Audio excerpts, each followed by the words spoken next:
मियां शाहिद साहब पहले इसी पे बात करते हैं, क्योंकि जाहिर है ये एक स्टेल मेट है और तकलीफदेह और क्लीशे बन चुका है। हम खुद जिच हो गए हैं तो सुनने वाले भी जिच हो जाएंगे कि भाई क्या बैक डोर राब्ते हैं, नहीं है, किसी पास ये कहानी लगती है या नहीं लगती। तो बहरहाल जो भी है इस पर आप ज़रा, क्योंकि वहाँ आप करीब हैं तो रिपोर्ट कर सकते हैं हम कि क्या हो रहा है, ये बात करें, फिर आगे चलेंगे। आपकी मेन स्टोरी मौसमियाती तब्दीलियाँ और खुदा न खास्ता ड्राउट या खुश्क साली का क्या मामला होगा। मियाँ साहब,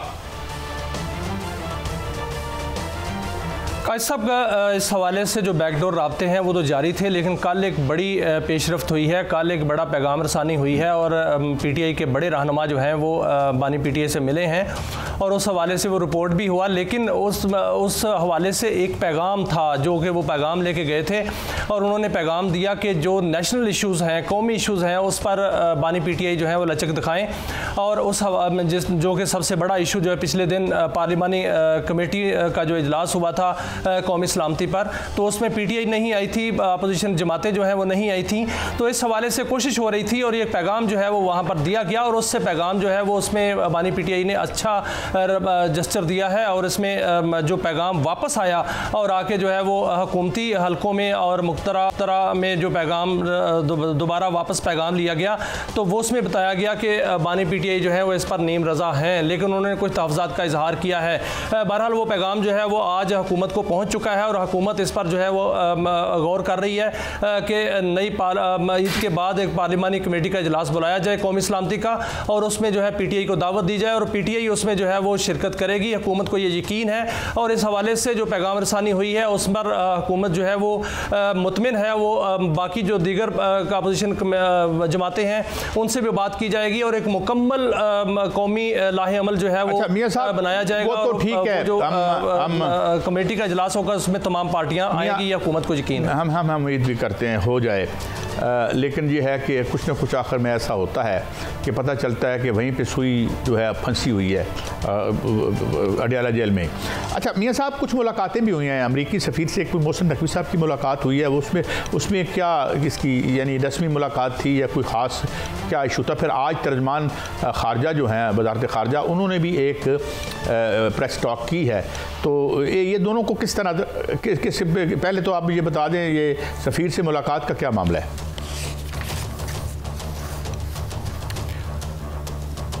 देखें काज साहब, ये जो अमेरिकी सफ़ीर के साथ मुलाकात है, एक तो ये बड़ी ख़बर ये है कि पाकिस्तान को हार्ड स्टेट बनाने के लिए मोहसिन नकवी साहब जो हैं वो एक्टिव हो चुके हैं और बाकी जो मामलात इंटरनेशनल चल रहे हैं और पाकिस्तान के साथ अमेरिका के जो ताल्लुकात हैं उनको बेहतर बनाने के लिए भी टास्क जो है वो मोहसिन नकवी साहब को दिया गया है, क्योंकि मोहसिन नकवी साहब अमेरिका गए भी थे, उनके वहाँ पर दौरे के दौरान बड़ी बड़ी मुलाकातें भी हुई थी और उसका तसलसल जो है वो यही है कि वो पाकिस्तान के अंदर जो है उनकी आज मुलाकात भी हुई है। और इस हवाले से जो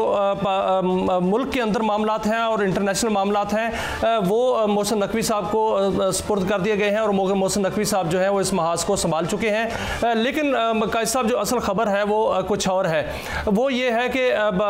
मुल्क के अंदर जो सियासत है वो ये रुख इख्तियार कर चुकी है कि जो KPK की हुकूमत है वो इस वक्त स्टेक पर है। अली अमीन गंडापुर जो हैं वो उनके साथ बानी पीटीआई के ताल्लुकात बेहतर नहीं हैं। उन्होंने यहाँ पर इस्लामाबाद में आए और उनसे मुलाकात करनी चाहिए, लेकिन उनकी मुलाकात नहीं हुई और उन्होंने बाकी मुतअद्दिद बार पैगाम भेजे लेकिन मुलाकात नहीं हो सकी। और ये ज़राए ये कह रहे हैं और पीटीआई के ज़राए कह रहे हैं कि अली अमीन गंडापुर जो है उनकी हुकूमत, बल्कि उनकी अपनी सीट एज ए CM वो स्टेक पर लगी हुई है। बानी पीटीआई की जानिब से ये उन्होंने जहन बना लिया है कि जो अली अमीन गंडापुर हैं वो उनके लिए काम नहीं कर रहे, कुछ और कर रहे हैं, इसलिए उनको इस सीट पर नहीं होना चाहिए। लेकिन दूसरी जानिब भी तैयारी कर ली गई है कि अगर ऐसी कोई सूरत हाल होती है तो अली अमीन गंडापुर जो है उनको एक भरपूर किस्म की हमायत जो है वो दी जाएगी। और इस हवाले से आने ईद के बाद एक नया जो सियासी पनोरा बॉक्स है वो खुलने जा रहा है और ये भी खबरें आ रही हैं कि ईद के बाद जो है पीटीआई के अंदर एक फॉरवर्ड ब्लॉक जो है वो भी सामने आएगा। शेर अफजल मरवत ने भी इस हवाले से एक तस्दीक की है वो कि एक फॉरवर्ड ब्लॉक बन रहा है और साथ साथ उन्होंने ये भी बात कही है कि अली अमीन गंडापुर की हुकूमत हुकूमत को भी खतरा है। और इस हवाले से जो PTI के ज़राए हैं वो भी ये कहते हैं कि अली अमीन गंडापुर जो है उनकी सीट को ख़तरा है, लेकिन एक ग्रो जो है वो ग्रुप तश्कील दिया जा चुका है जो कि उनकी सीट भी बचाएगा और हुकूमत भी बचाएगा। चलें, हो सकता है इस तरह भी हो जाए, और शायद इसका मतलब है कि अगर ये ग्रुप बन गया है तो इसका एक मंतकी जो एक कंक्लूजन निकलता है वो ये है कि यानी ये खान साहब का आइडिया दुरुस्त है, या ये उनकी ऑब्जर्वेशन ठीक है कि अली अमीन गंडापुर साहब कंप्रोमाइज्ड हैं। मैं आपकी बात से एक तखमीना लगा रहा हूँ मियां साहब। बिल्कुल कायद साहब, देखें ये तो उनको बावर कराया गया है और बुशरा बीबी बाकायदा तौर पर बानी PTI को कायल कर चुकी हैं कि अली अमीन गंडापुर जो हैं वो आपके हदायत पर अमल दरामद नहीं कर रहे। जब से आपने देखा कि यही वजह हुई कि जब अली अमीन गंडापुर वहाँ पर मिलने के लिए गए और वहाँ पर भी बानी PTI के साथ उनकी जो है मुलाकात वो को खुशकुन नहीं थी, और बाद में उन्होंने आकर इसका इजहार भी किया और TV शोज़ में उन्होंने कहा भी कि जो कुछ भी मैंने 26 नवंबर को किया था वो हदायत के मुताबिक किया था। लेकिन दूसरी जानिब बुशरा बीबी का एक मौक़िफ़ है बाकायदा तौर पर, और उन्होंने उसके बाद तहकीकात भी कराई थी और उन्होंने KPK के अंदर जो मुबैना तौर पर इल्ज़ामात लग रहे थे करप्शन के, उस पर भी तहकीकात कराई थी और सारी की सारी रिपोर्ट जो है वो जाकर दी बानी PTI को। और उसके बाद ही एक डेवलपमेंट हुई थी कि जुनेद अकबर को जो है वह KPK का सदर बना दिया गया PTI का, और बहुत से मामला जो है वो अली अमीन गंडापुर से ले लिए गए और वो ताल्लुकात जो हैं वो बेहतर नहीं हो सके अब तक, और वो ताल्लुकात जो हैं वो मज़ीद बिगड़ते गए हैं। और अब सूरत हाल ये है कि मुकम्मल तौर पर जो है वो बताया जा रहा है कि जो बानी PTI हैं वो इस बात पर कायल हैं कि अली अमीन गंडापुर जो है वो सीट पर नहीं होने चाहिए, क्योंकि वो ना तो मुफादात का तहफ़्फ़ुज़ कर रहे हैं, जुनैद अकबर साहब की क्या स्टेटमेंट है, उसको टो कर रहे हैं। जुनैद अकबर साहब ने कुछ स्टेटमेंट दी है कि अगर लोग बाहर आ गए तो फिर किसी के हाथ में कुछ नहीं रहेगा। वो किस बुनियाद पे ये बात कह रहे हैं? ये वो स्पेसिफिकली पाकिस्तान के हवाले से बात कर रहे हैं या KPK के हवाले से? देखिए कायद साहब, उनकी स्टेटमेंट थी लेकिन बाद में उन्होंने इसकी वजाहत कर दी। उन्होंने कहा कि मैंने ऐसी स्टेटमेंट जो है वो इस तनाजुर में नहीं दी कि खुदा न खास्ता कि वो पाकिस्तान के हवाले से,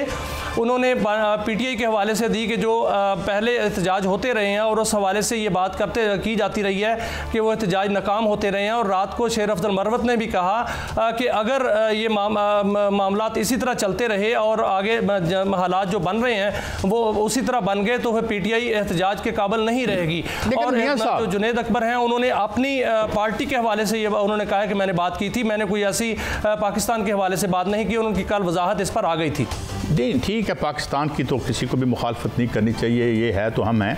मगर सवाल ये है कि गवर्नमेंट को ये मशवरा किसने दे दिया है कि अगर आप वहाँ कोई अनपॉपुलर सेटअप लेके आते हैं। अभी हमें बलूचिस्तान में ये जो शरपसंद हैं इनसे हमने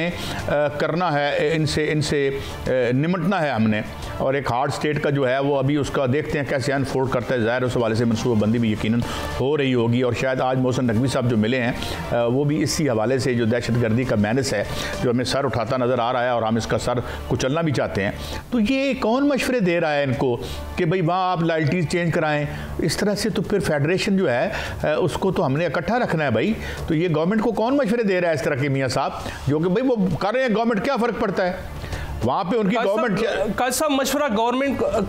गवर्नमेंट को नहीं दिया जा रहा, मशवरा जो है वो बानी PTI को दिया जा रहा है और बानी PTI को इस बात पर कायल किया जा रहा है। मैं आपकी दूसरे हिस्से की बात कर रहा हूँ, मैं दूसरे हिस्से की बात कर रहा हूँ। मैं आप बात ये कर रहा हूँ कि अगर वो KPK में अपना चीफ मिनिस्टर चेंज करते हैं तो ज़ाहिर है वो कर सकते हैं, वो पार्टी के सरबराह हैं, उनके नाम पे वोट लेके आए हैं सारे, उन्हीं के नाम पे गंडापुर साहब को वहाँ बिठाया गया।